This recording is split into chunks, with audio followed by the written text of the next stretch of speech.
Akala mo naman talaga ganong kadali mag-magic. Walang ganon, mga mi.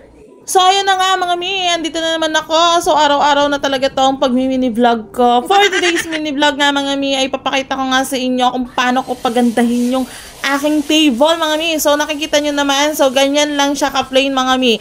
Kaya sabi ko, naisipan ko siyang bilhan ng mantel dun sa landayan, dun sa pinagsimbahan namin, mga mi. So, nakita ko lang tong mantel na to, mga mi. So, nagandahan talaga ako. Tsaka, mura lang siya.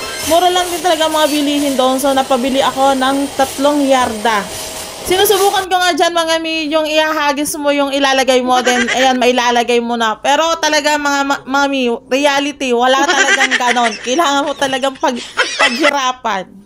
Pagkatapos ko nga ang vacuumin, mga mi, napunasan ko na at nalinisan ko na rin naman na yan bago ko pa nga ilagay si mantel para hindi siya madumihan, mga mi. So, gandang-ganda nga ako dito sa mantel na to, mga mi. Talagang napakasyala niya nung nailagay ko na siya sa table ko, mga mi.